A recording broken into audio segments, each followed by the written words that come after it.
Oh, can you hear me now? There we go. All right, let's do this again. It's 2:06 on the East Coast, but it's always nighttime somewhere. Clock in. You're on the night shift, your safe space. We're talking about UFOs, UAPs, NHI, AI, all those things. And everything else that your friends and family are so sick and tired of you going on and on about. You gotta cool it with the UFO stuff.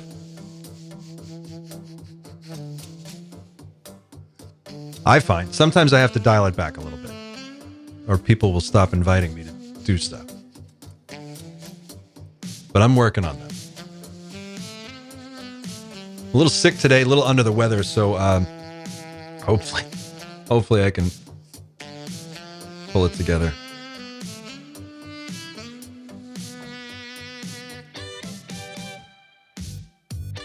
The song is Smoke Show by Corey Wong, if anybody's interested.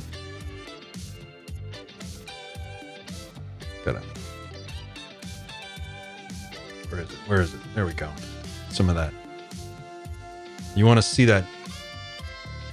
There you go. See that foam on the top? That's how you know. You make black coffee and it's got a foam, a little foam to it. Caramel colored foam. It's good stuff. Coffee today is guava blend, Pacific Wonderland.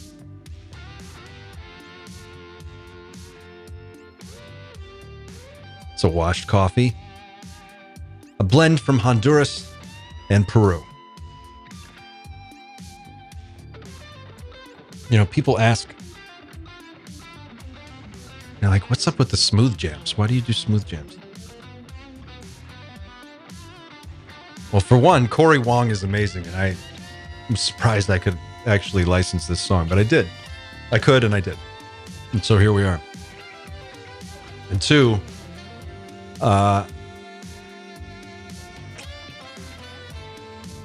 you know, I miss that smooth talk radio kind of vibe it's kind of obsolete now. Did anybody ever listen to Delilah? Remember Delilah? All right. I want my show to sound like a Taster's Choice commercial. That's what I'm going for. It's all branding. Welcome to Night Shift Days. Night Shift Live. Hey, let's check the chat. Who's here? DMARD. I don't know how to pronounce that, but you made it. You made it live. You're here. Thank you, Sam. Let's go. Feeling the Deadpool and Wolverine vibes. Brett, welcome back. Good afternoon. Hello from Europe. Paging Dr. R. Fuzz. You're here. Wow, Dr. R. Fuzz. Thanks for joining us. I've been shouting you out for a little while. And I haven't seen you in a live show yet. Sherry H. Hi from Pittsburgh. What's the topic for today? Let's get that out of the way early, shall we? We're going to talk about Lou's book. We're going to talk about chapter 2 of Lou's book. I have to find my graphic for Lou's Clues. We're going to talk about Lou's book. We're going to talk about New Paradigm Institute and some initiatives that they're working on. And we're going to look at a couple weird videos. Lou's Clues. I want I shouldn't even say this out loud. Someone will steal this idea. I have the best idea ever. And if I could find somebody who could help me pull it off, I need to learn how to create an AI powered co-host. That's going to be my next thing. I'm not going to say anything else, but you'll just see it one day. It'll just show up.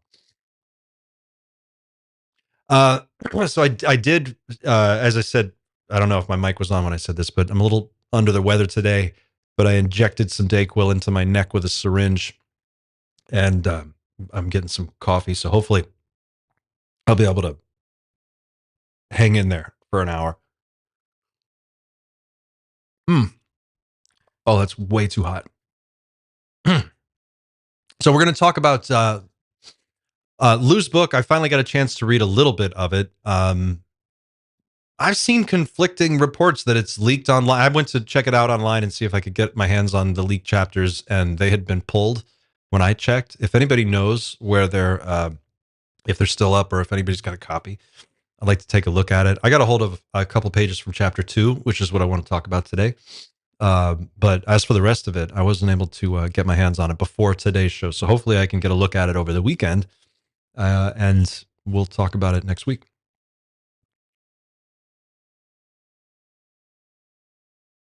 All right. So Lou's book, a couple chapters leaked, and I know a lot of different people have been talking about it.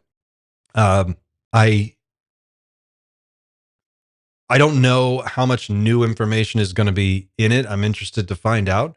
But what I did read today was kind of alarming. I don't know. I think you'll find it interesting. Um, so we'll take a look at that in just a second.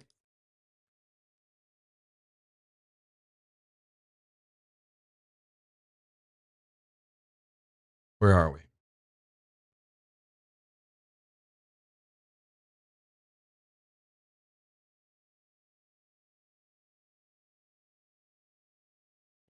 Quick shout out to members. Also over at Patreon, Cameron Martin, our number one Patreon patron, and very first, I have to say. Thank you so much for supporting the show. And quick shout out to our members: Prickly G, Enzo, Joe, Mads, Planet, Algol, Wendy Wu, Rory, Lauren, Olivia, Chameleon UK, Boof Proof, Srawat. Hope I said that right. Sage, KT, Starfish, Troopers Podcast, Blood Willow, Space Cow, Poor Management, Miko, Alan, Producer Brandon, Craig William, Beth, Luis, Sage, Matt, Pedro, Brian, Mark, Fight Trader, Avi Z, Christopher Hovord, Pack Rat, Proud Vermin, Heather Willow, Joseph Christopher, Ding Ding 81, Susita NM, A Huff, Christian Dane, Shadow Patriot, Terry Alminius, Dr. Arfuzz, Paging Dr. Arfuzz, Miss K, BB, Zendra Zero, Charlie Fisher, Thistle's Last Stand, Teresa Bailey, Brett Higgins, Stephanie Erickson, Anthony Haley, and big thank you to Christopher for gifting 20 memberships just in the last week. This is huge. So I'm going to have to come up with a new way to to recognize members, because it's going to be too long of a list to read them all. But thank you, everybody, for supporting the show. Thank you for being here. I'm so glad that we're able to do this a couple times a week. It's a lot of fun. All right. Whoa, that's not what I want to do. Hang on. Let's close that.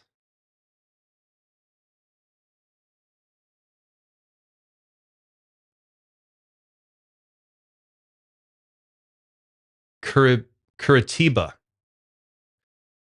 is the municipality in Brazil where there was some pretty interesting footage shot recently. I don't know. I've heard both sides of it. I've heard that it's been debunked. I've heard that it's a balloon. I heard that it's not. I'm curious to get you guys your opinion when we take a look at it.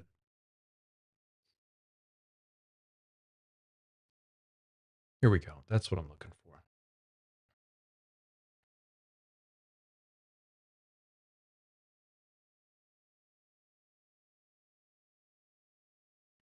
So first up, New Paradigm Institute. Here we go. Commentary view. There we go. That's what I'm looking for. Our friends at the New Paradigm Institute continue to work within the Washington machine to make disclosure a reality and bring accountability to the UFO UAP reporting that comes out of Washington, and to the programs that oversee that stuff within our government. New Paradigm Institute's job is to keep those people honest and keep them moving in the right direction, and to encourage policy discussions that favor disclosure. And in so doing, they put out an announcement. They have a petition for the United Nations. I'll just read this to you. It's a quick little read. Petition the United Nations for the establishment of a global UAP working group. Unidentified anomalous phenomena, UAP, is a global issue. These unexplained occurrences, often observed as mysterious aerial objects or anomalies, transcend national boundaries and affect all countries. The potential implications of UAP are significant, ranging from concerns about national security and aerospace sovereignty to scientific curiosity and technological advancement.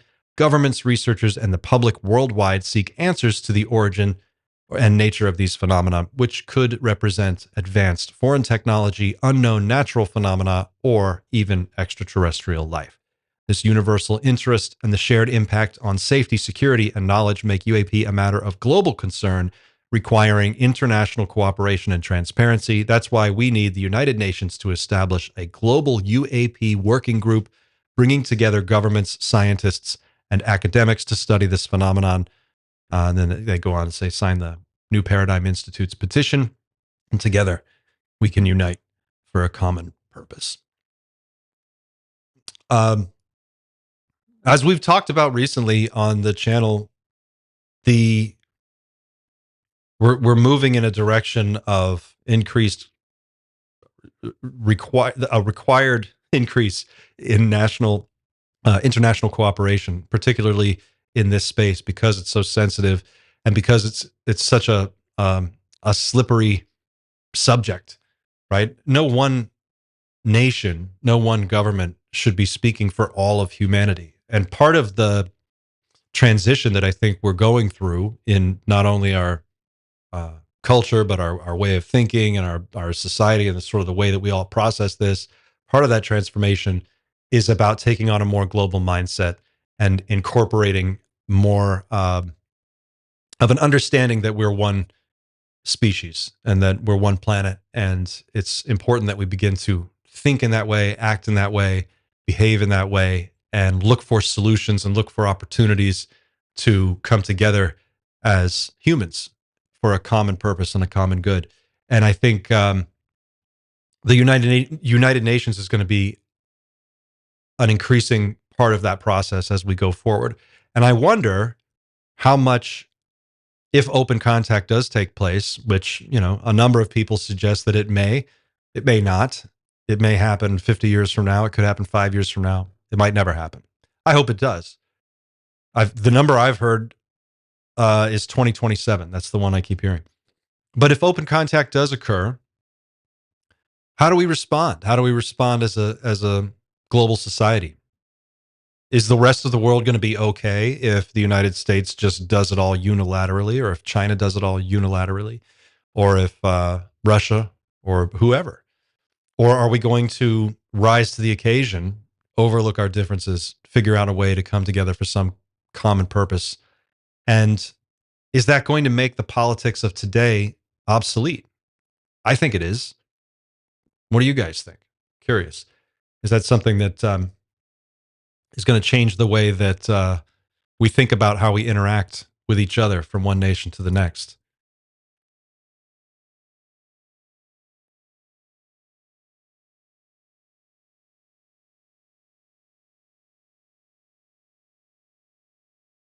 Yeah, the UN is I'm just reading some of the comments. The UN is definitely a flawed institution. There's a lot of things that could work better, um, but it's the best that we've got. And I think that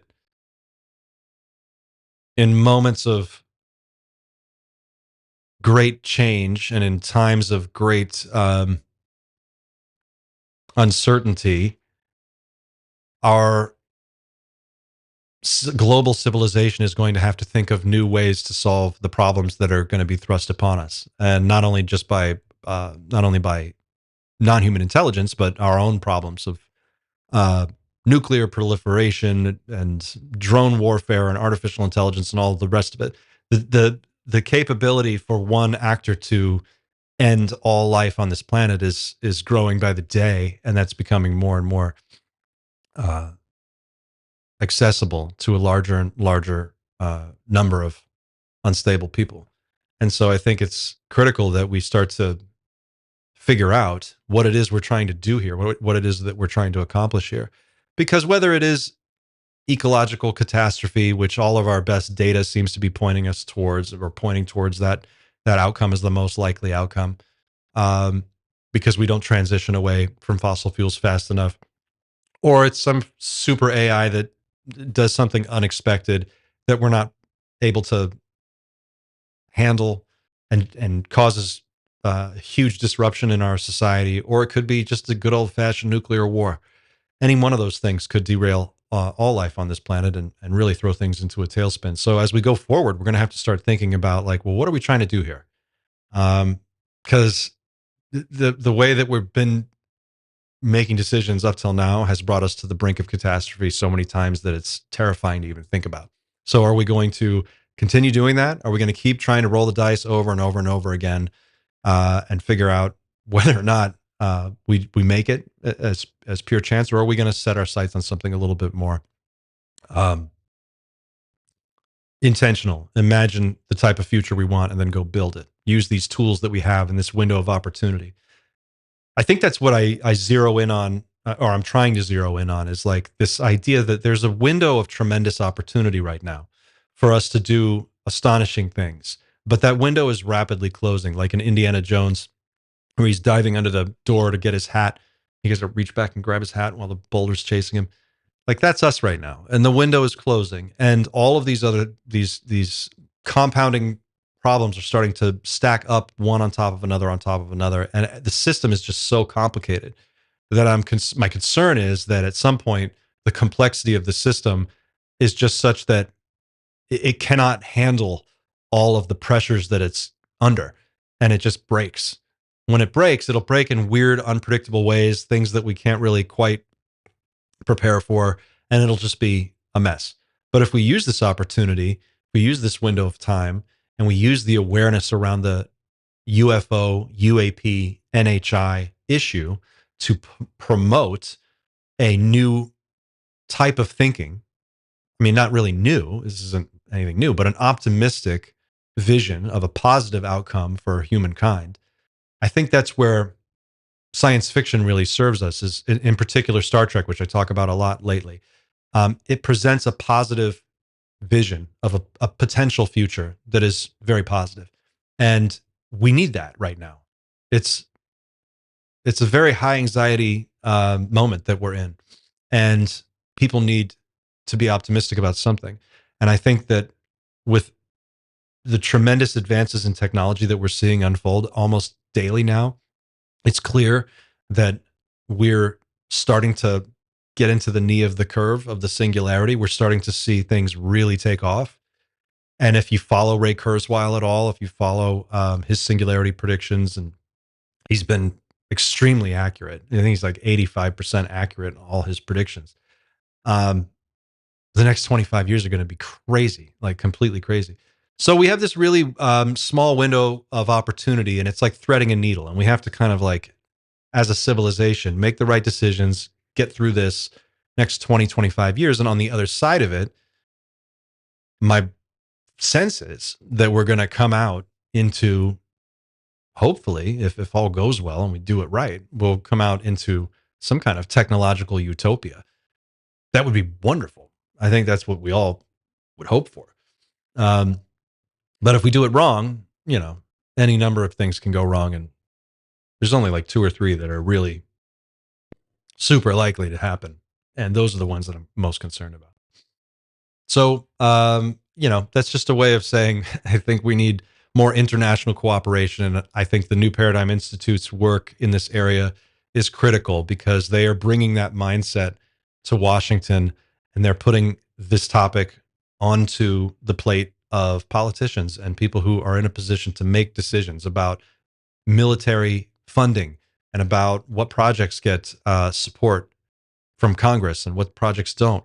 So that is a new phase for us. That's a new phase for this community. If you watched Wednesday's show, we showed some clips from a recent interview with Gary Nolan, where he was talking about how Neil deGrasse Tyson is just like a total asshole. And he just puts Neil on blast. I'll see if I could pull up some of these. Maybe I'll just pull up one of them real quick. For anybody who didn't see these, here, let's turn this off. I think it was this one.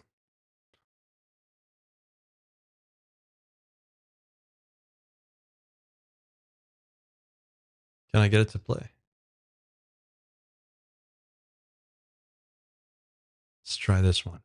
I'm gonna have to resist myself in the headline, because with all of what happened with you mentioned with the Grass Tyson, it's gonna be that's a whole. I would love to host both of you just to have that discussion. I don't want to have a conversation with him. I don't want to raise him to my level, to be quite honest, because it's just, I'm sorry. I just don't think he's of the mental caliber to deal with it.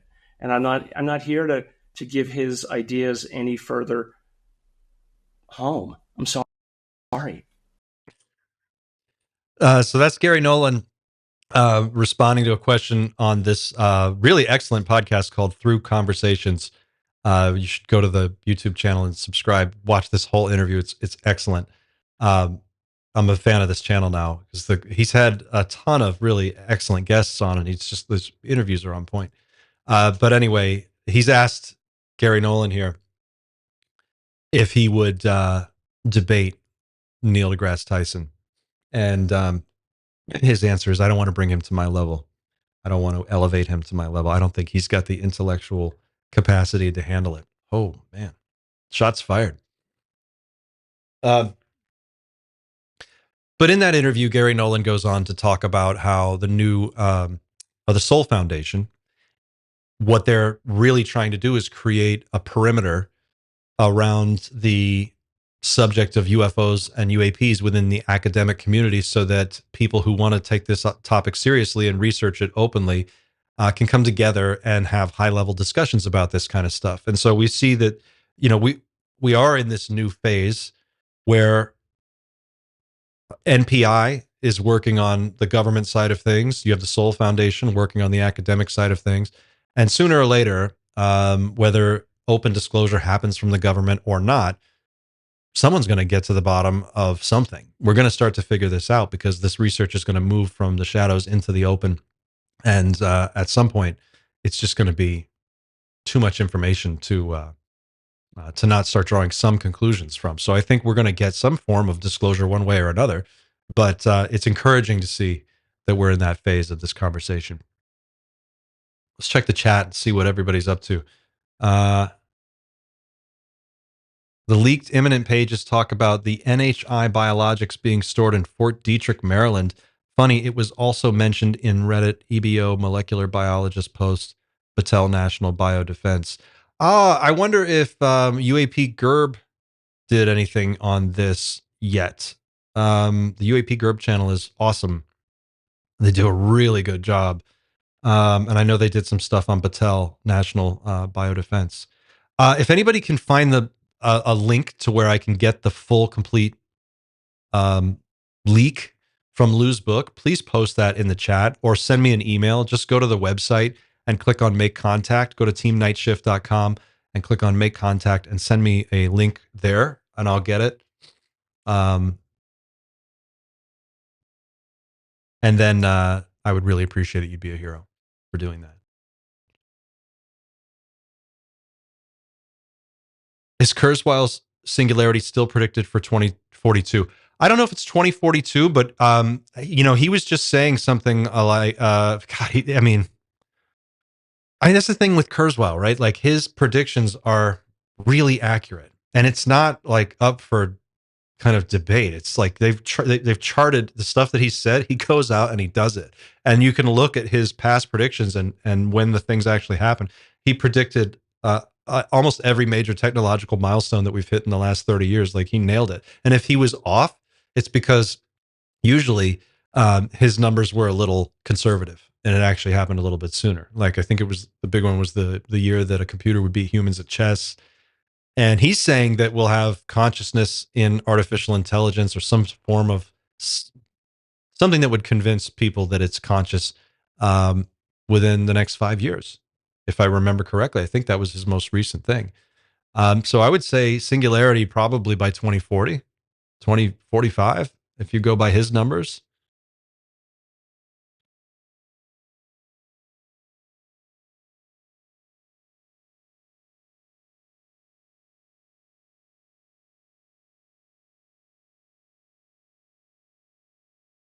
So if we come out of the other side of a singularity, we're, if you think about what a singularity really means, it means that like at some point our civilization, we get close enough to the kind of technological prowess that these non-human intelligences seem to have. Like it's like God mode, singularity. It means like on the other side of it, you can't picture what the world even looks like. You can't even imagine it because it's so different. It's so far gone from where we're at. They're saying 2040. I mean, 2040, most of us will probably still be around a little bit, like at some point, the life extension technologies that are coming online now. Was it David Sinclair over at Harvard? They've been able to regenerate. They take an aged mouse. They took the eye from a mouse that was an elderly mouse that had lost its vision and it was going blind. And they took that eye, the entire organ, and they were able to genetically reprogram it to be a young eye. And it aged backwards, got perfect vision. All of the genetic problems went away. It just became a young eyeball. And he's saying that they're going to start doing this in other organs. They started with the eye because it was complicated and they wanted to see if they could do it. They did. Now they're going to try it with other organs. And then, I think he was saying human trials of some of this technology is going to be 2 years, maybe 3. So 25 years from now, 30 years from now, over the span of the next 3 decades, incrementally, some of these advances are going to come online, and people are going to be. Kurzweil calls it a bridge to a bridge. You get maybe some basic level genetic boost, in 2030 or 2035 that can add another 20 years onto your life. Okay, and that extra 20 years buys you enough time to get to the next advancement where they figure out some other way to do it through nanotechnology, maybe, or something like that. And then that buys you 100 years. And then 100 years later, we're in the singularity, and it's like they can just go build you a brand new body and download your consciousness into it, which is what we hear some of these NHI can do, supposedly, right?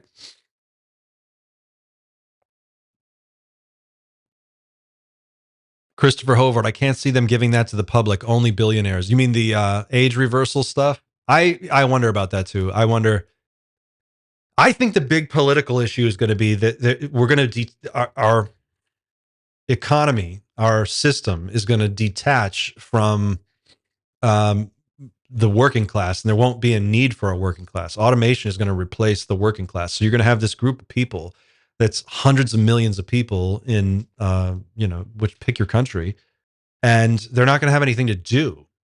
And so what do those people do if they don't have anything going on? They don't have any jobs. And the jobs that are there are few and far between, and they're for people that have very specific skill sets. And then even those jobs are starting to get automated. I mean, we're seeing it now. ChatGPT is like able to pass. Was it the medical exam that you have to pass to become a doctor? ChatGPT can pass it. All the AI systems can pass it now. So even just ChatGPT is a better doctor than most people have any access to. If you think about it, just ChatGPT by itself if you have no access to medical care wherever you are, but you can get to a computer and you can access ChatGPT, you have a world of medical knowledge at your fingertips. Now carry that forward 25, 30 years. It's going to change a lot of different things. So what happens when attorneys are out of work? One doctor is, the best doctor is going to be an AI doctor. It won't be a human doctor. What do regular people do? If we can't all be plumbers, and at some point, even that's going to get automated. So that's going to cause an enormous issue, and I think we're going to be around to see that.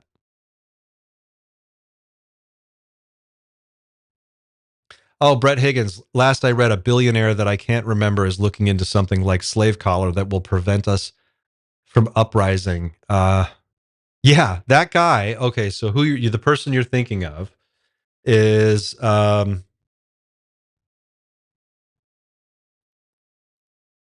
you're thinking of a book?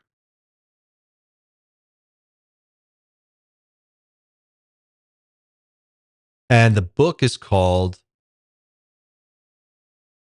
oh, where is it?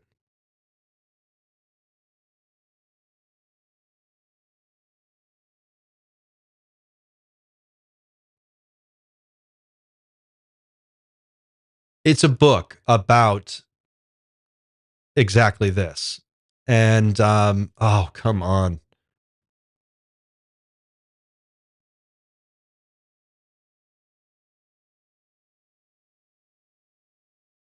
I just talked about this the other day. I'm sorry, guys. Like, my brain is melted. I'm sick.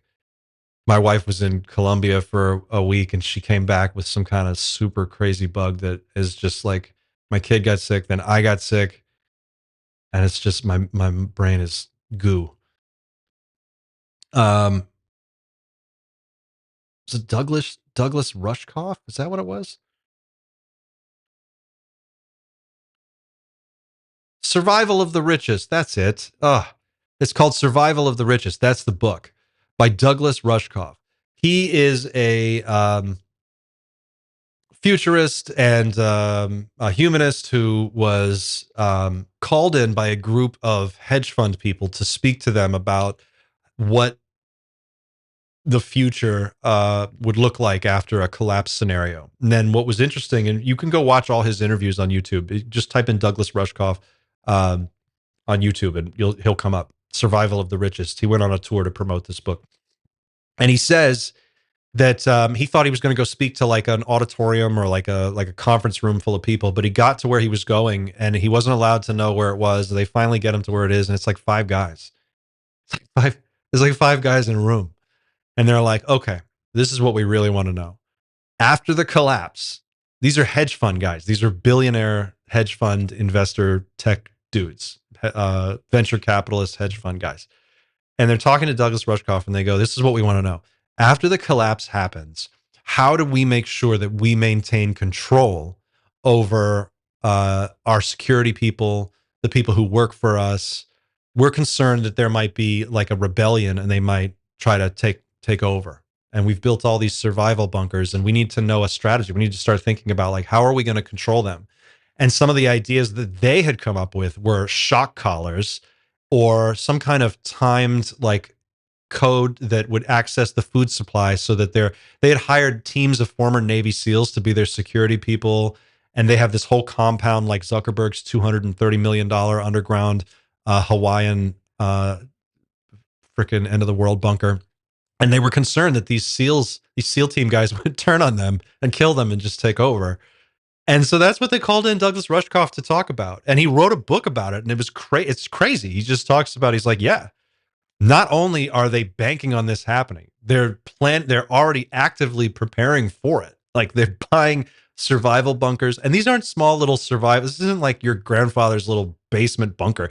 This is like a palatial mansion under the earth with like 6 foot thick concrete walls and the whole works. And they plan to live there after whatever happens, the EMP attack or the coronal mass ejection event or the contact event, or God only knows. So I'm just glancing at the chat here. Never got a notification that you were on.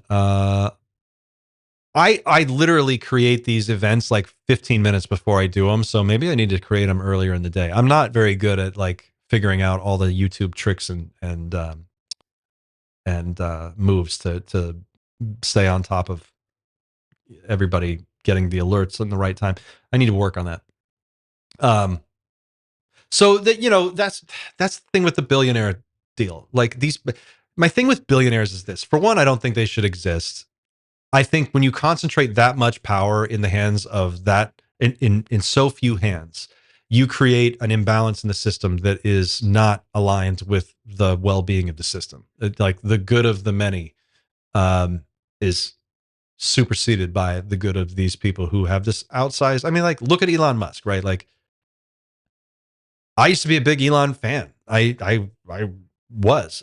He's turned into this, like, kind of like, he's turned into an asshole. He's kind of a psychopath. Like, he's kind of, it's weird to watch. Like, I guess they kept a tighter leash on him in the early days, and he wasn't really like, he'd only do press stuff if he was doing something fun and cool, or he'd go on, I don't know, some sitcom or whatever. But now that he's just out there, like, this guy owns Twitter now.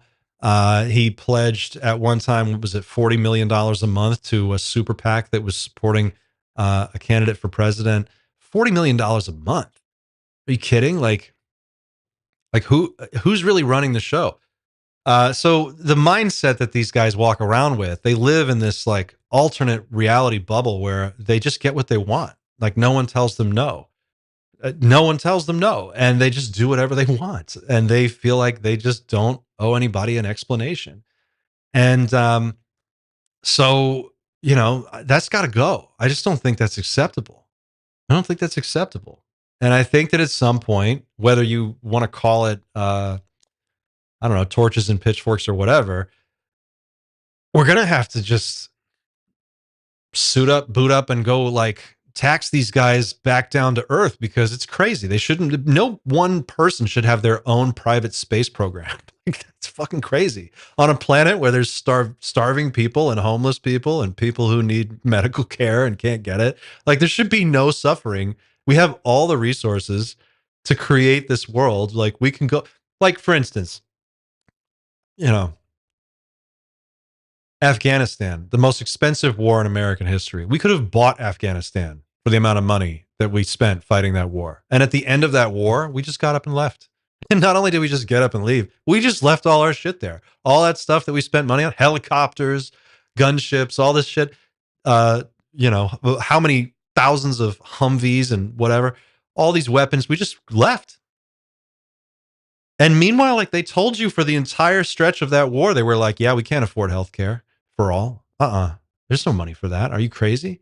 We can't afford to forgive your student loans. Are you out of your mind? There's no money for that. They spent $4 trillion in Afghanistan fighting over nothing. Like, at the end, they just got up and left. And while we were there, we killed how many thousands and thousands of civilians? It's crazy. But they could have just gone in there and bought the place. They could have just gone in and built. What would happen if we just took our defense budget? It's $1 trillion. What if we just cut it in half? All right, $1 trillion. We spend more than the next 10 largest military budgets in the world combined, and half of them are allies. Okay, so if we just took our budget and cut it in half, and we took $500 billion a year and just spent it trying to fix stuff, like, what if we just went around and we were like, this place needs a really advanced hospital. Let's build it. Let's just go in and build it. Let's go build. Let's build some schools. Let's build some. Let's make sure everybody gets insulin. Let's just take care of that. Somebody posted a video recently, and it was one of the royals giving a speech about cost of living, and he was wearing something like a $3 billion diamond in the headpiece on his crown. They were like, that one stone could pay for everything. Let me just check the chat real quick. Fake news, right? Elon Musk could build thousands of homes and give them to homeless people. The money offered to Trump's campaign. They have a reason. You being left-leaning is so apparent. I wish you would realize to leave politics out of things. He's trying to take humanity to a new planet after we destroy each other. Well, T-Love, look, let me talk to you about this for a second. Like, what left-leaning? What do you mean by that? Left-leaning? What is that supposed to mean? Are my political views left-leaning? Well, I guess, but what are my political views? I believe that everyone should have access to free medical care forever. Why do I believe that? Because a bunch of people in my family fucking died from cancer, and they didn't get the medical care they need. And when they needed it, it wasn't there for them. And in the United States, a lot of people are constantly living under the fear of having their health insurance taken away from them, being fired from their jobs. They go to a job where they work for some person who is in a fucked up power dynamic, and they are beholden to this employer who can abuse them and treat them like shit and can tax their work and call it profit. And then when you need healthcare, it's never there for you. So like, does that make me am I an idiot? Am I a bad person because I want healthcare for everyone? If we can spend $4 trillion in Afghanistan fighting the longest war in American history, which was basically at the end of it, they literally just washed their fucking hands of it and walked away. And I'm just saying, we could have taken that money. And meanwhile, like while we're fighting that war and while all our guys are over there getting shot at and getting PTSD and getting all kinds of injuries and they're coming back and they're just trying to live their lives and then the VA is not really there for them. I know tons of people I went to school with that were served in Afghanistan. And at the end of that war, they were disgusted. They were ready to puke because they couldn't believe we just walked away from it. And all the money that was spent, I'm just saying, let's spend it on better things.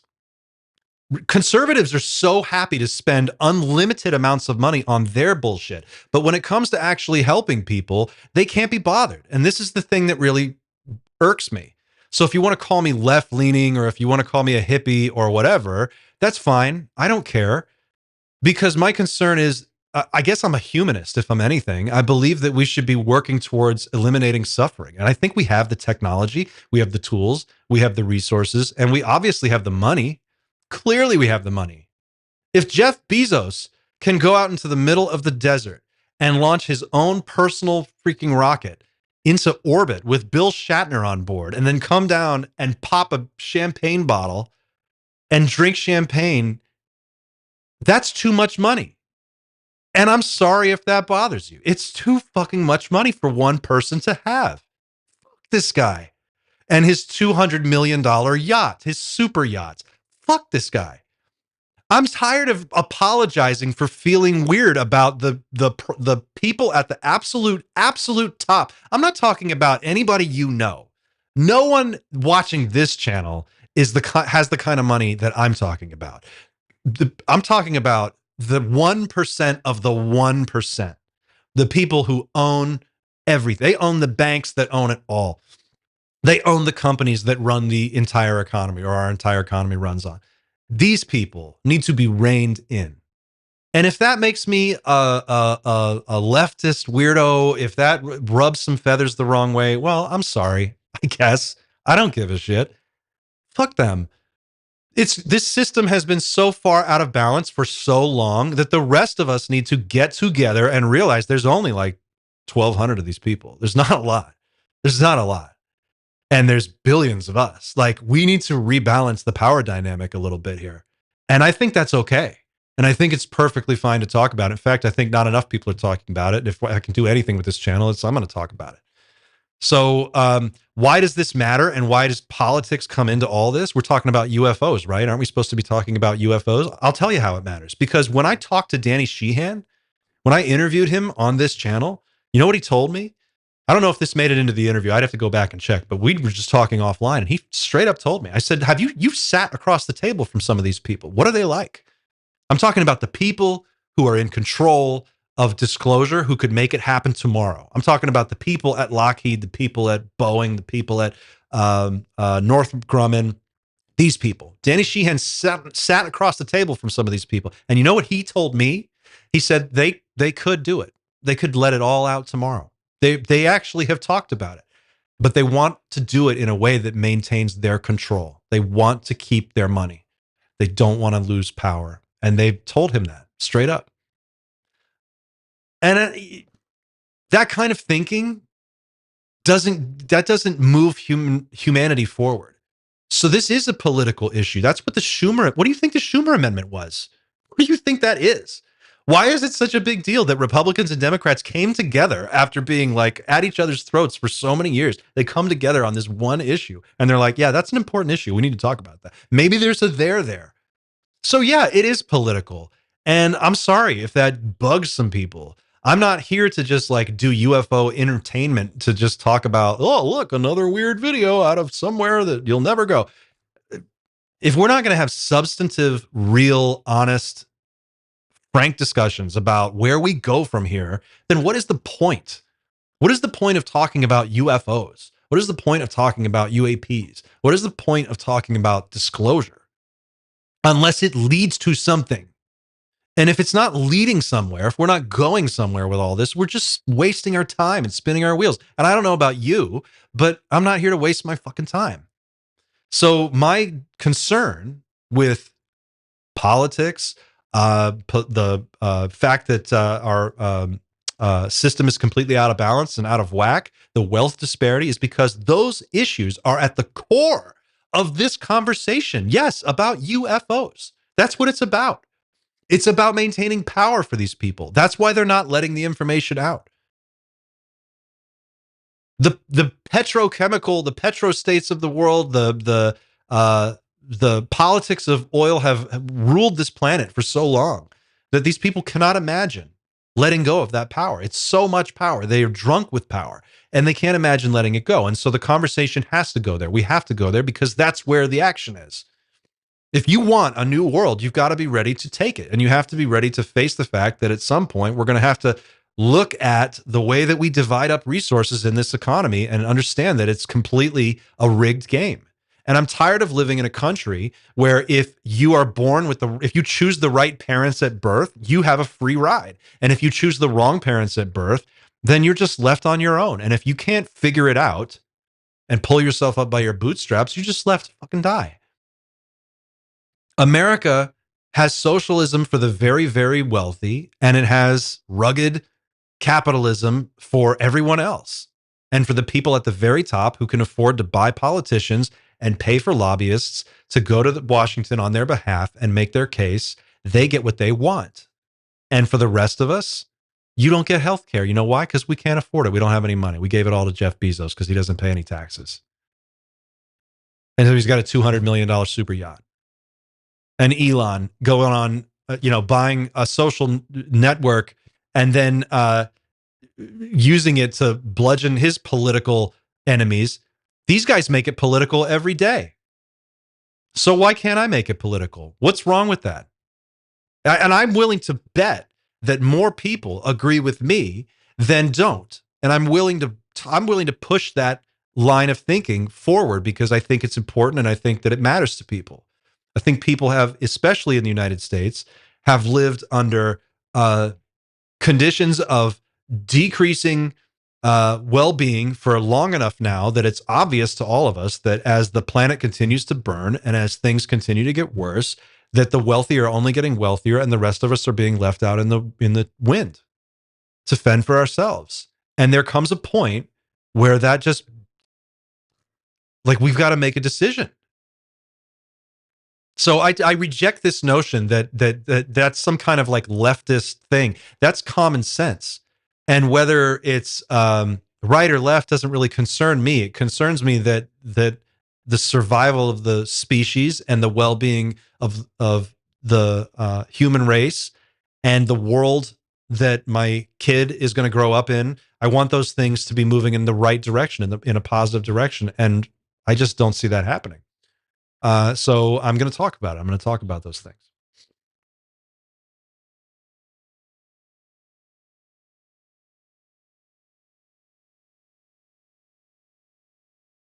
T-Love, did you forget where you are right now, what country we are sending money to, and who is in office? It's both sides. This is another thing that I don't have time for. Like this whole conservative thing where they play it their way. Look, conservatives love to be political when it suits them. They want to shit on everybody they don't agree with. They publicly come out and they rage at everything that they don't like, that they're not satisfied with. And it's constantly a huge fucking deal and a huge problem. But when somebody else points out an issue that's also a huge problem and a real issue, and it's a real concern, they can't be, they if you catch them on it, they just go, well, it's both sides. And then they walk away. And it's like, well, maybe it is both sides, but maybe it's you. Maybe it's you. And maybe you need to relax your political affiliations a little bit and step back and look at the rest of what's going on around you and just go, look, there shouldn't be poor people. There shouldn't be homeless people. Why? Why should there be homeless people? If one billionaire could stroke a check and buy homes for everyone, what if they didn't buy homes for everyone? What if they just paid their employees a little more instead of getting a 45? What was Elon's last bonus? How many billions of dollars did he just get in stock options from Tesla? The Cybertruck is a piece of shit. It's ridiculous. This man, they throw money at him. And first of all, the Cybertruck sucks. This thing barely works. It's a joke. It's like one of the go watch RoboCop 2. The first 5 minutes of RoboCop 2, where they're like bringing out all the new RoboCops they've been working on, and they each one of them is like blap, blap, blap, and sparks shoot out of their head and they just fall over. Like, that's the Cybertruck. So why does Elon deserve a $40 billion bonus? What is that all about? Like, these guys, they're rich because they're rich. They're famous because they're famous, and they live in this bubble of just artificial reality where they do whatever they want. Bill Gates is testing out technologies to geoengineer the weather on this planet. To geoengineer the planet. Are you hearing me? Listen to what I'm saying. They're going to geoengineer the planet. You know why? Because climate change is so much worse than they have told you, that by the time you actually realize how bad it is, they want to already have the shit up and running. They want to build a solar shield that floats at a Lagrange point in space and reflects back sunlight into space, because too much of it is hitting the Earth. They call it solar management now.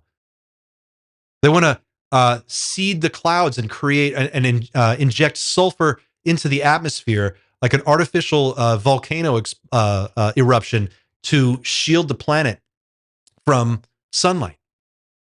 That's how far in the movie you are, just so you know. That's where we're at in this movie. We're at the point now where the scientists have been saying, please stop, we've got to fix this. This is a real problem for like 60 years now. They knew back in the 1800s, at the turn of the century, they were able to predict that the greenhouse gas effect would take place and unfold the way that it has. In the 70s, they knew. Scientists at Exxon knew. They knew how bad it was. And so now we're looking at geoengineering the planet, and that's not on the news. You know why? Because you know who owns the news? General Electric, Billionaires, Bill Gates. Who owns our media conglomerates? Those are the people who get to decide what information makes its way to you. And that's why they're so upset about YouTube and all these other things. So, we can go round and round on politics, but I'm not gonna like give up that territory. Like, I'm talking about two different things. I think you're wrong. Well, I think you're wrong. Both sides are playing us. Both sides are playing us. That is a fact, because this is a false game. This game was set up to distract and demoralize and confuse and make us run in circles chasing our own tails. But the problem is that unless we start talking about it and admitting that both sides, including my side and your side, I don't have a real side. Like, I don't love the Democrats. I'm not, like, if I was anything, I voted for Bernie, for whatever it matters, because he wanted to give healthcare to everybody. He wanted to give everybody a free college education. What's wrong? What is wrong with spending money on our people? What is wrong with investing in our society? What is wrong with building a world that's worth living in? What's wrong with that? Why is it so wrong? Why do conservatives flip out when you're like, why don't we spend some money on some nice things? We've got it. And if we don't have it, we'll just invent it, because they do every year. They invent trillions of dollars. They just pull it out of their ass, pull it out of thin air. And they're like, oh, we just gave the banks billions of dollars. Oh, we just bailed out the whole automotive industry. Oh, we just $4 trillion in Afghanistan. If the game is rigged and it's not even real and it's all based on made up numbers anyway, then let's make up some better numbers. And let's play this game in a way that benefits more people. And let's stop letting 12 guys own everything. I don't think there's anything wrong with that. All right. Let's get on to Lou's book. I get fired up. I'll talk about this all day. Where is it? Okay, so this is what I got from Lou's book. A couple pages from chapter 2.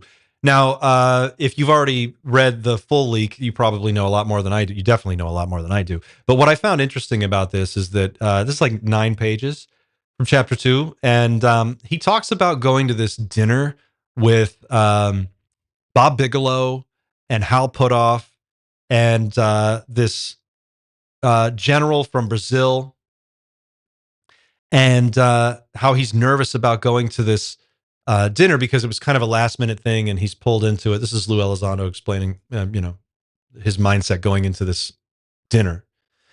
And what I think is really interesting is that in the first 2-3 pages, he talks about how much of a badass Hal Puthoff is.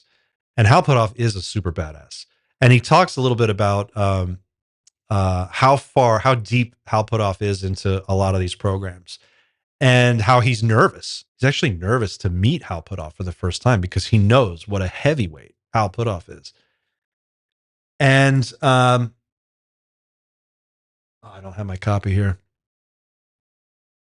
I mention that, I highlight that because Hal Puthoff is prominently featured in Ingo Swan's book, The Remote Viewer. Ingo Swan, the world famous, probably one of the greatest remote viewers of all time, Ingo Swan, his book, Penetration, which Brett, you just finished, I think, right? Melted your brain. Well, anyway, Ingo Swan worked with Hal Puthoff and Russell Targ at Stanford Research Institute back in the 70s and 80s on the remote viewing program that was being set up for the CIA and the military.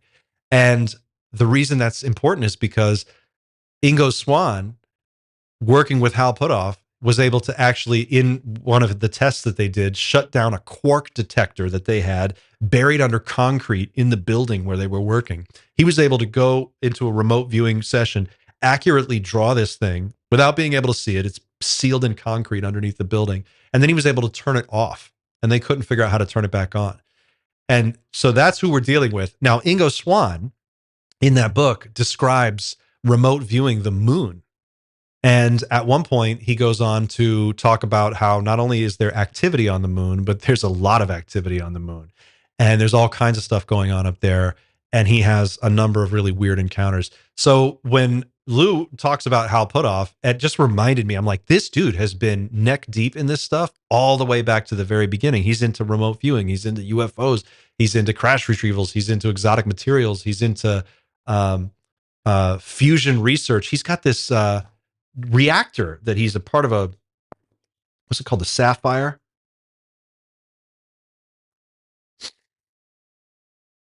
Project Sapphire. Check this out. Go to Sapphire. I'm going to come back to Lou's book in just a second. This has got me onto that topic. Here you go.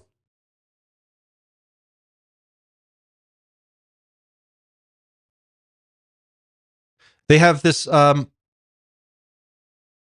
that they're building this reactor that works on a completely different concept. And here's the group. Where is it? About Us team.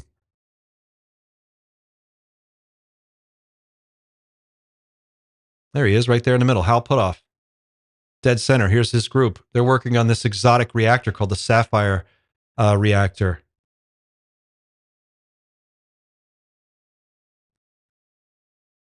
So why am I telling you this, and what's it got to do with Lou? Well, it has to do with Lou because, here we go. Trailer. Go to their website, sapphireproject.com. Watch some of this stuff. I don't want to go too far off track, but they basically are explaining sort of the concept behind how this all works. It's something to do with a different concept of how space works. And anyway, so he was talking about Lou in his book about Hal Puthoff and how much of a badass he is. And I just thought, wow, it's true. He is a badass. And if you look at the stuff that he's into now, there's got to be some kind of a there. It's worth looking at. So he goes on, and I'm going to just pick and choose a few little paragraphs here that I'll read to you. So during this dinner he's at with Hal Puthoff and Bob Bigelow and this Brazilian general, he says, I learned that in the mid-1970s, for several years running, people living along the coast of northeastern Brazil noticed strange lights and aircraft that buzzed their small towns and villages at night. This is the Brazilian general who's talking about this.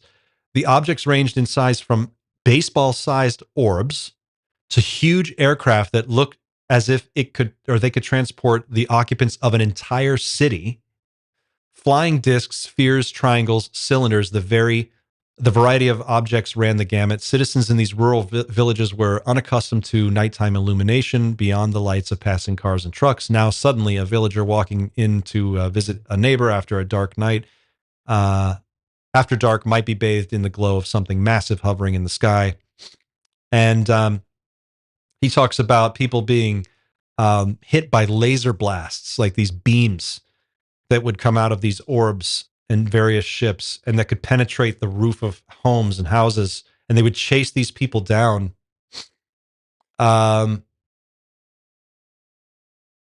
Which sounds a lot like Chris Bledsoe's story to me. They were chased by orbs. He described the orbs as like a ball of fire the size of like a Volkswagen, and there were a few of them, and they chased them in their truck all over town. And so in 1977, the intelligence branch of the Brazilian Air Force descended on the region with 20 investigators and physicians led by Lieutenant Colonel Urange Olenda. I'm not saying that right, I'm sure. Initially, they planned to interview victims, catalog eyewitness accounts, and treat the wounded. The longer Olanda's team remained in the area, the more they witnessed these horrors for themselves. They captured footage and hundreds of photographs of mysterious objects and aircraft, one approximately 300 feet long. Once, when an aircraft appeared during the daytime on a local beach, villagers fled, but Dr. Weleid Cecim Carvalho, who had been treating villagers nearby, bravely remained. She hid and watched because, as she later said, the shimmering object in the sky was too beautiful to look away. It dazzled her in a way that was almost hypnotic. So it gets more interesting.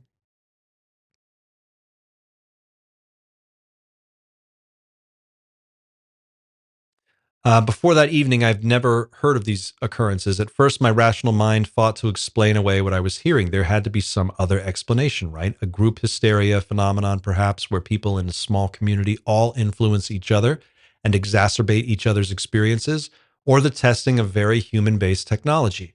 In the 1960s, both the US and the Soviet Union flirted with the development of psychotronic weapons.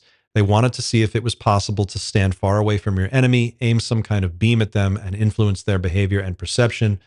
Had Colaris been the result of the Soviets' late 1970s psychotronic technology? Had the Soviets waged a proxy war against the United States in Brazil?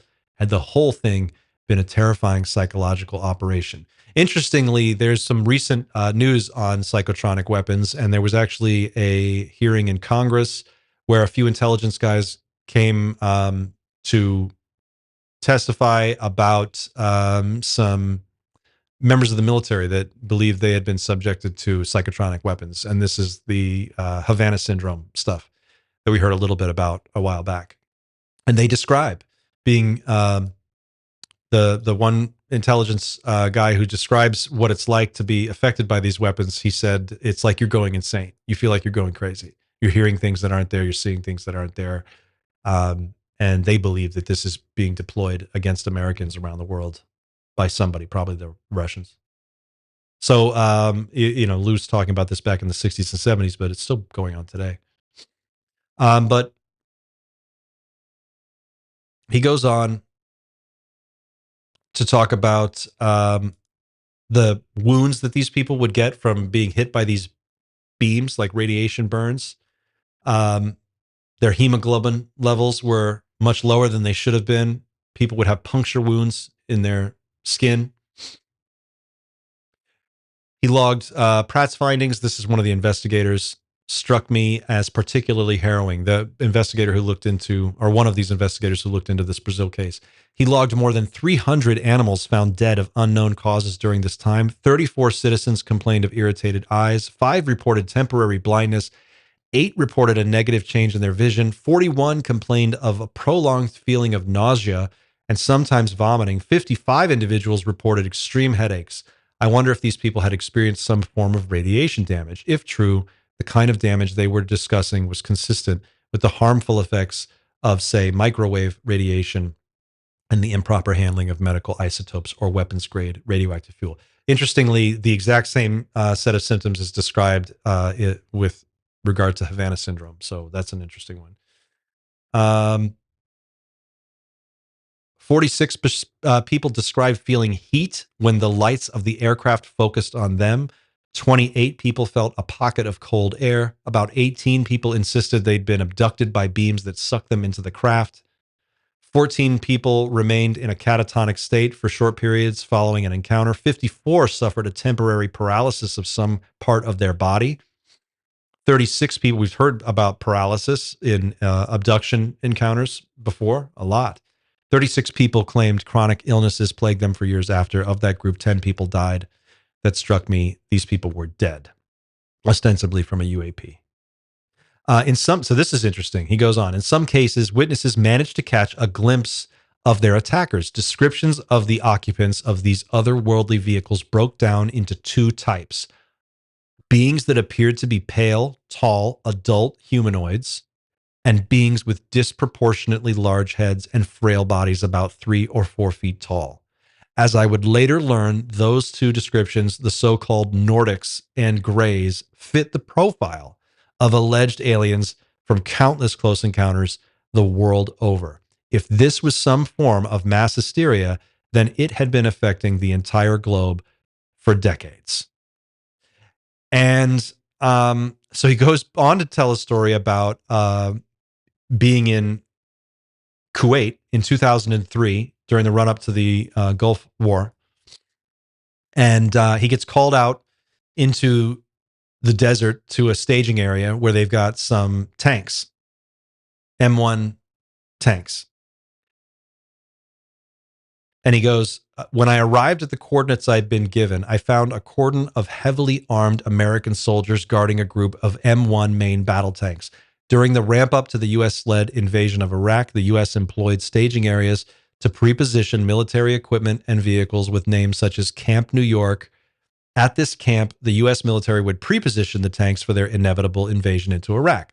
The tanks were arranged in a platoon-like formation of approximately 10 tanks deep by 10 tanks wide. Gathered at a corner of the formation loomed a cluster of military police and a few Toyota Prados cordoning off 2 tanks in particular. I rolled down my window and said, "What's the issue?" The MP NCO on duty said, "Sir, you got to see this for yourself." Coffee in hand, I followed. The MP flicked on a flashlight. "Look at this," he said. "I don't see anything." "What am I supposed to be looking at?" I said. He stabbed his light at the side of a tank.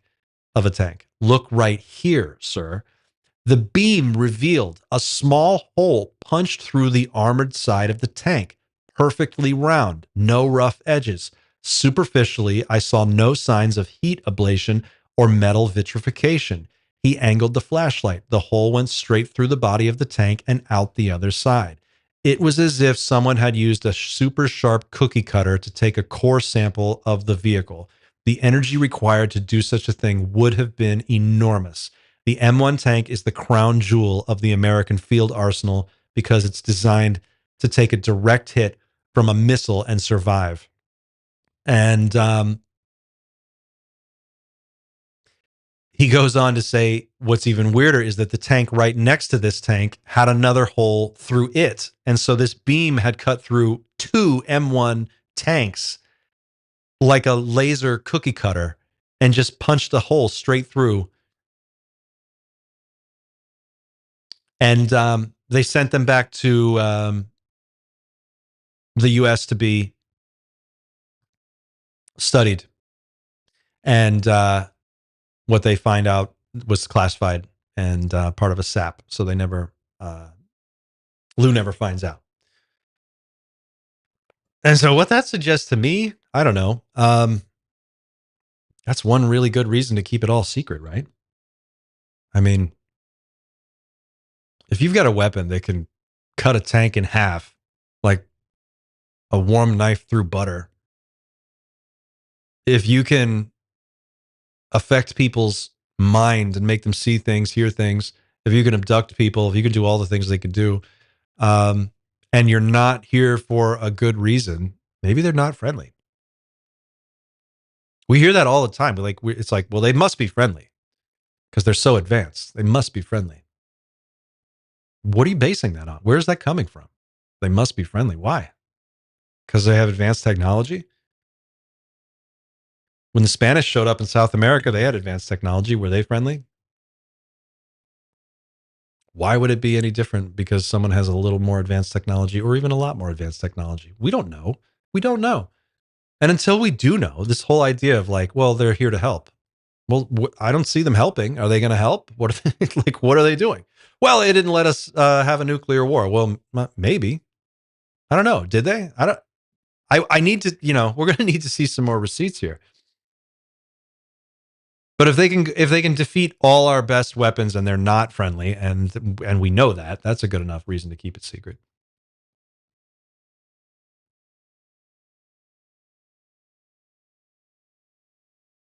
Let's go back to the chat.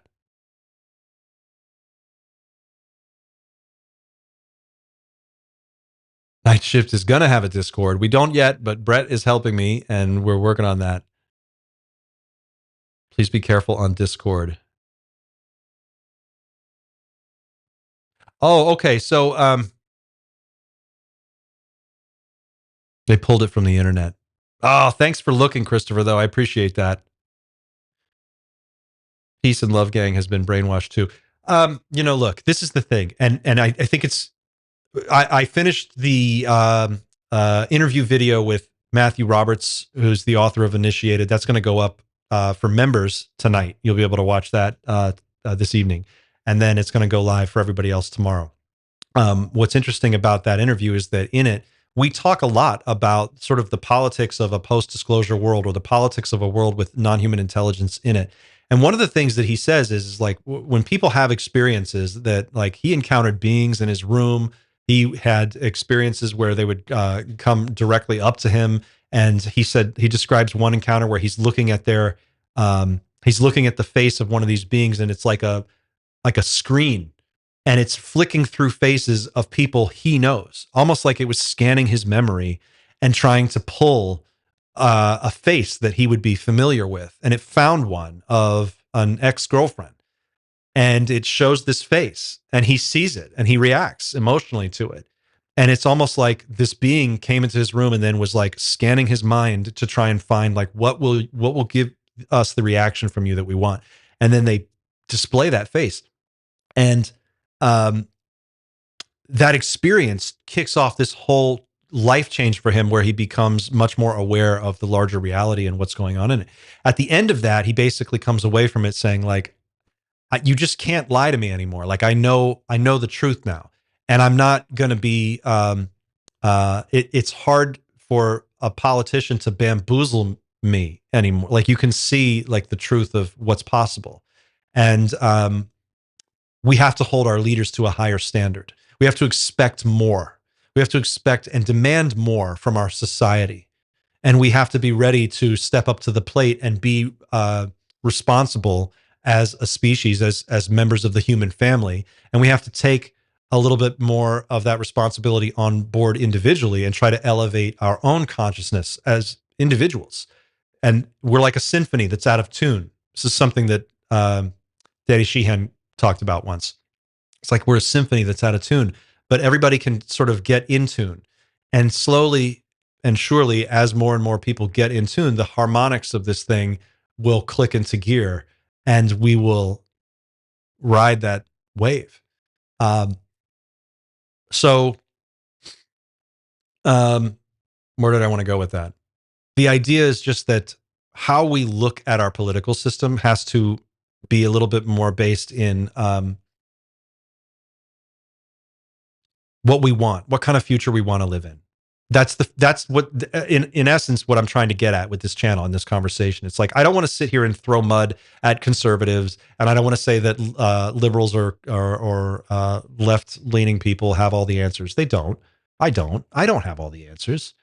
I don't know if I have any answers. All I know is that I'm looking around and the system is completely screwed up, and I'm calling out things that I see because they're obvious. I'm not like a genius because I'm pointing this stuff out. Like anybody could see it.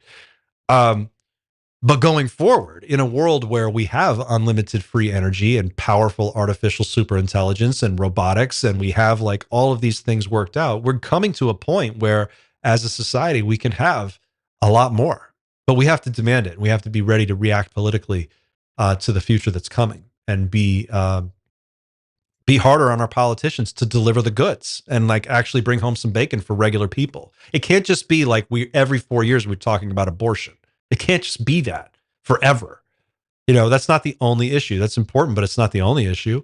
And we can't just keep talking about like the same 4 issues over and over and over again. Eventually we're going to have to like elevate this discussion a little more. So hopefully that'll come from NPI's efforts and the things that they're doing over there.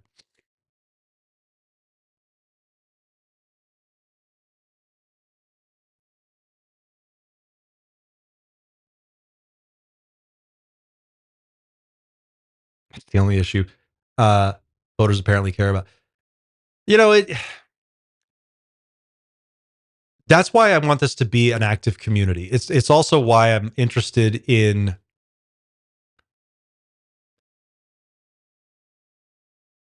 I know sometimes I get a little heated about the politics of this, and that's because I'm innately rejecting some of the bullshit answers that we've been fed for my entire life. Like I feel like we've been fed a line that's obviously a lie, and our leadership has failed us in a tremendous way.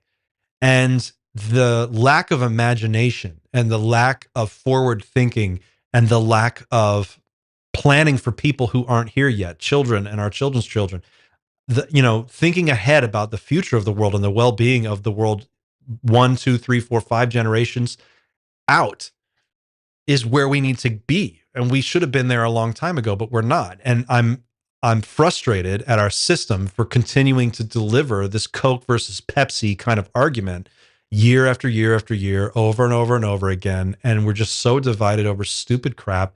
And the problems are so much bigger, and they really do affect all of us. And so I look to the community to engage in this conversation. And for my own part, I need to probably dial back my reflexive attitude towards like going off on some of these comments. But I think it's important to like, sometimes you have to just stop the bullshit. And I feel like that's what I'm doing. I'm trying to call that out. So I'm trying not to offend people, but if I've offended anybody, I do apologize for doing that. I'm just, we need to wise up, and we need to wise up to the bullshit. And there's a lot of bullshit out there. So when you watch this interview with Matthew Roberts, he's going to talk about that at great length, and he does an excellent job of getting into it, and why once you have an experience, it elevates your thinking to a new level. And you go from being down here in sort of like the mud up to like, oh, we need to really raise our game here. Think about it. If there really is an advanced civilization or a group of advanced civilizations, there's some kind of like confederation out there. Do you think they're going to want our bullshit to be involved with what they've got going on? Like where do we need to be to get involved with what they're doing? Because our path has no future. This thing ends in a mushroom cloud or in a oil slick on the beach, but it doesn't end in a positive way. So we've got to have new thinking. We have to have new ideas. Crystal Pepsi. Oh, I remember Crystal Pepsi. Thanks, Slargon the Destroyer. Clint, can you tell us your opinion on two folks, Tom DeLonge and Steve Greer? Thank you for the question. Please throw more questions out, because sometimes I just go on a little rant. Tom DeLonge and Steve Greer. Well, I wasn't a big, Tom DeLonge fan before. I didn't really have Tom DeLonge didn't occupy a significant portion of my mental bandwidth. So my first real contact with Tom DeLonge came after 2017 and TTSA. So that's like where I first started to pay attention to what he had to say. But as I listened to more and more of the interviews that he gave and the stuff that he talked about, I think that he's being honest with what he understands. I think he's doing his best to push the conversation forward. And I think that he's trying to do the right thing and bring it out into the open. I don't know. It seemed like they were really pushing towards some kind of an outcome, and then the TTSA groups kind of got quiet, and that just sort of disappeared off the radar. And then a bunch of other things happened with Soul Foundation and disclosure, Schumer Amendment, and NPI. So I think he means well, and he certainly deserves credit for starting the ball rolling on all this. There's no question about that. So it remains to be seen where we go from here. If he has anything more to add to this conversation, I feel like it's taken off and on its own power now. So that's my thought on Tom DeLonge. I'd love to learn more about what he knows or what he thinks he knows. It's fascinating. That's about where I'm at with it. Stephen Greer. He's a weird one. Stephen Greer is a tough case because on the one hand, a lot of what he says totally makes sense. Like all the stuff about these aerospace companies and defense contractors, reverse engineering the technology and doing all these different things. It makes a lot of sense. And deep down, I'm like, yeah, that's probably what's going on. But a lot of this stuff is probably our own tech. And some of it's definitely not ours, but a lot of it's probably ours. I look at like the meta narrative, right? Like if you step way back and you look at the meta narrative that's going on, the meta narrative is like, it's not ours, right? Like what's the simplest form of the message that is trying to get its way into your head through all media channels?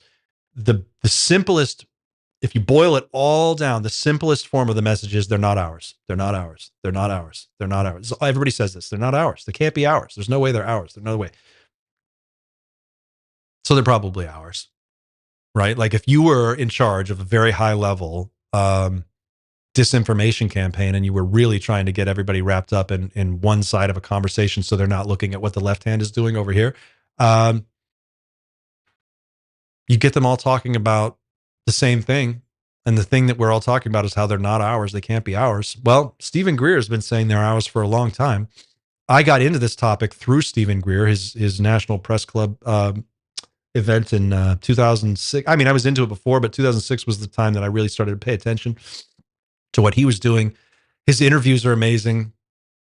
He claims that, he seems like he's off, kind of sequestered in his own little corner of ufology, and everybody else is doing, this group work over here, and that no one really wants to deal with Stephen Greer. I don't know why he wasn't speaking at the Soul Foundation. He wasn't there. As far as I know, he didn't get invited, or he didn't want to go, or he's not interested in dealing with that group. I think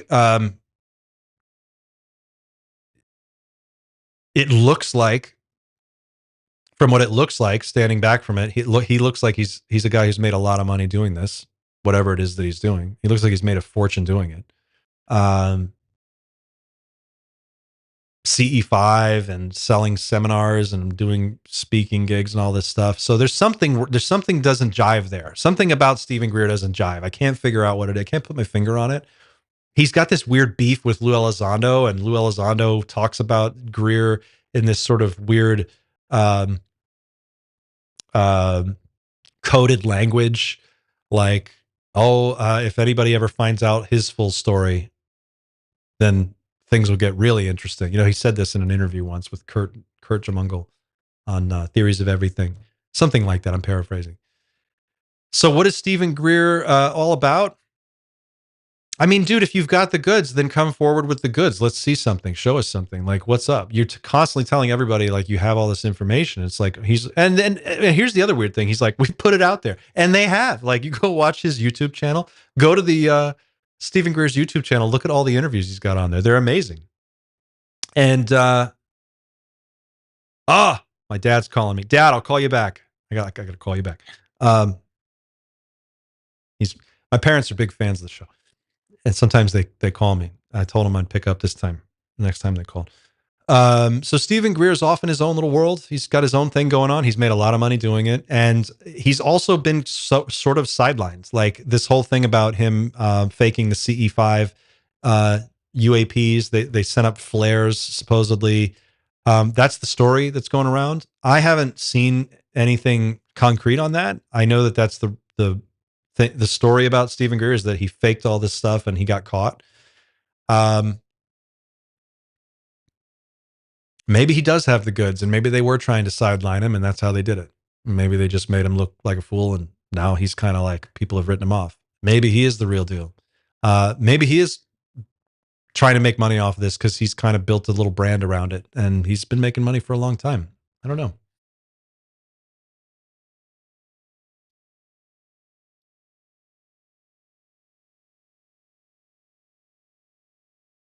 Stephanie Erickson, I want a mug, but I don't drink out of them anymore. How about an insulated travel mug? You're in luck. We're working on insulated travel mugs and hats and patches. I'm working on that too. But embroidering this logo is a tricky business. So we're going through a few different design iterations. He said some general wanted to pay him $2 billion to keep shut. Here's another thing with Stephen Greer. Like this guy, he makes it about him. Like every discussion turns back to him. It doesn't matter what you ask him about. It somehow is like he just judo flips the conversation into, well, I briefed 25 presidents, and he briefed 6 people on his way to the bathroom, and 2 of them are former directors of the CIA, and like he's constantly talking about himself, and that's a red flag. I don't know, how you guys read it, but like I've never seen an interview. He seems like insufferable to interview. Maybe he's not. I don't know. Maybe one day I'll get a chance to talk to him. But like I'm watching these interviews, and I'm like, dude, it's not all about you. You're not the only guy doing this. Like, you're not the only person in this space. Can you be a little bit more inclusive? And maybe that has something to do with why they've kind of not brought him into the larger circle. I think Greer is a charlatan. Hey, you know what? I have a question for you guys. Like, while we're doing this, I have to wrap in a few minutes here, but real quick, I want to throw this out there.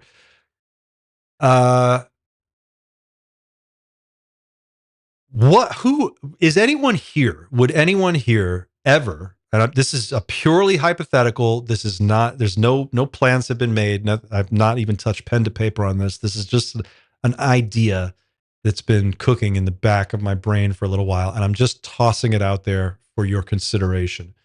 But if we set up at some future time a night shift event, like a trip to go to Peru and do some sky watching, and maybe set up an ayahuasca ceremony for anybody who wants to participate, do some hiking, go to Nazca, see the Nazca lines.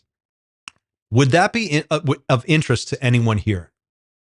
You don't have to answer now in the chat. You can send me an email. You can let me know what you think later. I might put out a YouTube poll on this, but it's something I've been wanting to do, like maybe put together a few day sort of events and try to get like 10 people to go out and do one of these excursions where we actually go out into the mountains and look for some weird stuff out there. So curious what you guys think. Let me know.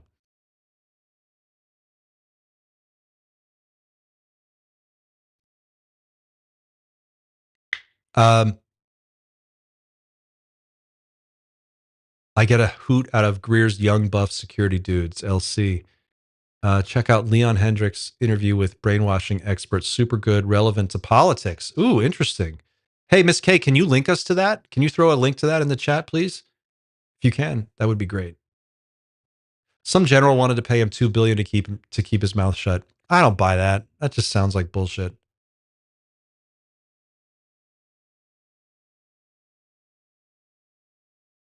Ayahuasca has been on my bucket list. Ayahuasca is serious shit. It's really, really. That was one of the most important things that I ever did in my life. Like the ayahuasca experience, like it changed my world. It rocked my world in a way that I still think about it every day on some level. And yeah, so if we were able to set something like that up at some point in the future, it'd be interesting to see if I could get the group that I worked with on that first one and have them join us for another event.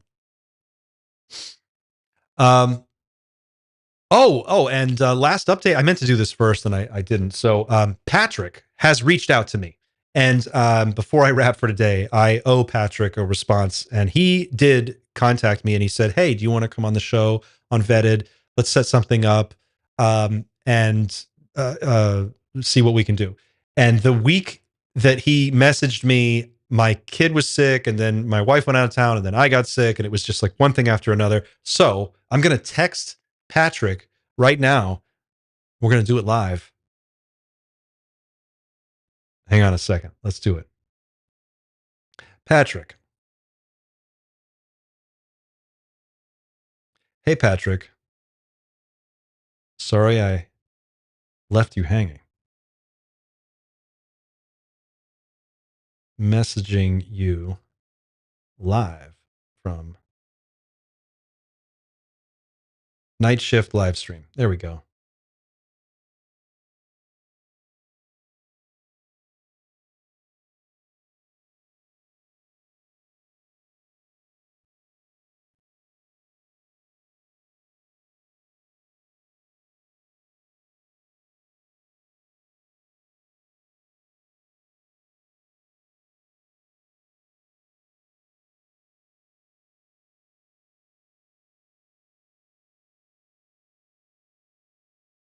Okay.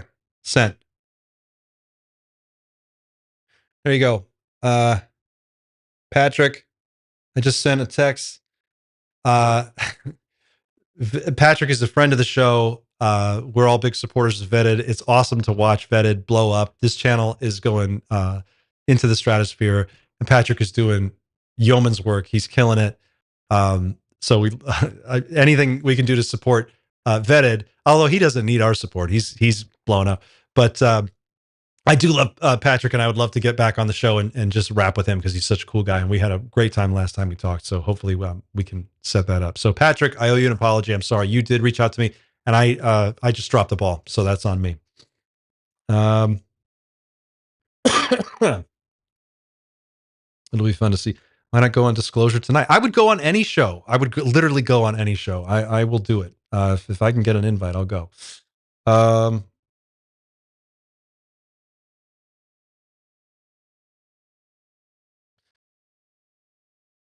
All right, gang. I'm gonna go ahead and wrap it there. It's about 3:40. I gotta close it up and do a bunch of other stuff. So look for the Matthew Roberts interview. If you do watch it, just know that there was a little audio hiccup. There was like this weird little reverb echo thing that came in on my audio channel. It was super annoying. I did my best to fix it. I think we got it all cleared up, but there might be one or two little moments in there where it sounds a little weird. Watch it. It's really good. And read his book. Read Initiated when you have some time. Get this book, read it. If you want to know about the way that an anomalous encounter, if you have not had your own anomalous encounter and you want to know more about what happens to someone when they go through an experience like this, where they see a craft, they interact with a non-human intelligence, they see a being in their room, it affects their life. What does that do to them? Matthew's book goes into great detail, and it's amazing. It's extremely good. And it's one of the more recent accounts of someone who's had a face-to-face encounter with an NHI. So I think it's really fresh, and it's exciting to read. I found that his story, a lot of the things that happened to Matthew, I experienced similar things happen to me after my experience, even though our experiences were different in many ways. So curious to see what you guys think. I'm also going to be doing some stuff on Dan Burrish in the next few weeks. We're going to be talking about the book Project Aquarius. This is all about Dan Burrish's work on Project Aquarius and S4. It's by Bill Hamilton, the late Bill Hamilton. And when Lou's book finally makes its way out, I'm going to have a report on that for you as well. And did anything ever happen with the David Grush op-ed in New York Times? I don't think that ever came out. Remember, like a few months ago, there was all this talk about David Grush's op-ed piece, and then it just never really happened. I'm curious to know. Avi, hi. Glad you're here. You made it. Better late than never. Crowd collected and curated by Clint. Books too. Clint is an experiencer. I am.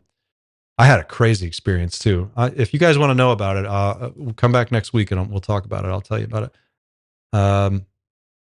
I had a crazy experience. I'll tell you this much. Here's a teaser. I had a crazy experience, and I was shown a future event that would happen 5 years later. And when it did happen, it changed my entire life. And it shocked me.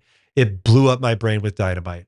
And to this day, not a day goes by that I don't think about how crazy that experience was. And it is directly tied back to my ayahuasca experience. And I got to tell you, if you really want to talk to a non-human intelligence, if you want to encounter one right away, you need to start looking into Terence McKenna and look into DMT and look into ayahuasca, look into Andrew Gallimore and the research that those guys are doing, because this is something that you can tune. You can tune your pineal glands. You can tune your perception to another frequency, and it's right there. It's like the Matrix. It's like right on top of our reality, and you can phase from one to the other. I experienced this, and many people have. It's not like that. It's not really that weird. It's just weird in our culture because we don't talk about it very much. But yeah, you'll see some non-human intelligence.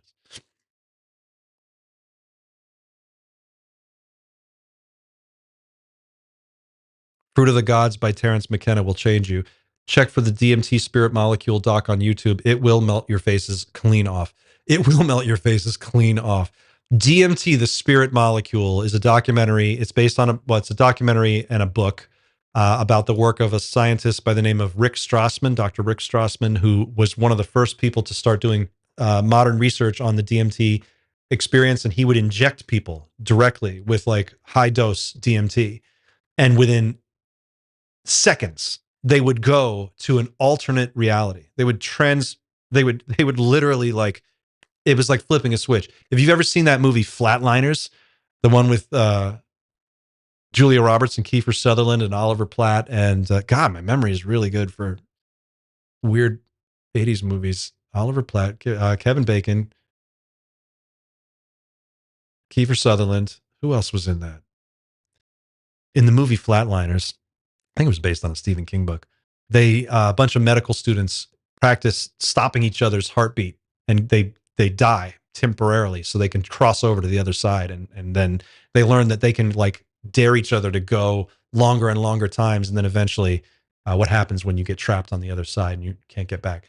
Well, there's in DMT, the Spirit Molecule, they were trying to do something similar. They would give you DMT and these people would report like instantly being shot out of a cannon into another dimension. And they're like there. And what's weird is that a group of different people, one of these guys is a mathematician. One of these guys is a indigenous shaman. A woman is just she's just a regular lady who's kind of just a regular person. Nothing spectacular about her past or history. Just a regular dude or a regular lady, and just regular people. And they go and see the same things. That's what's so weird. They see the same stuff and they describe a lot of the same things. And Terence McKenna talks about this a lot. Flatliners, trippy movie. Okay. I really do have to leave it there. It's almost a quarter till. Guys, thank you so much. I'm so glad that we were able to hook this up today. 89 concurrent viewers. That's great. We're doing all right.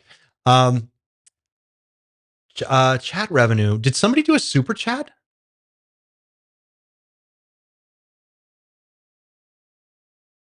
Thank you to whoever did the super chat. Sage Sleuth, thank you. Oh, wow. You're great. Thank you, Sage Sleuth. That was awesome. Fantastic. Thank you so much. We'll see you on the next one. I'll be back Tuesday. Next Wednesday. Wednesday and Friday next week, 2:00 and or 2:05, depending. And we'll talk to you then. So in the meantime, reach out to me. Let me know what you think. Comment, send me an email. Thanks, everybody. And I'm going to send you out of here with some cool jazzy tunes from Corey Wong. The track is called Smoke Show.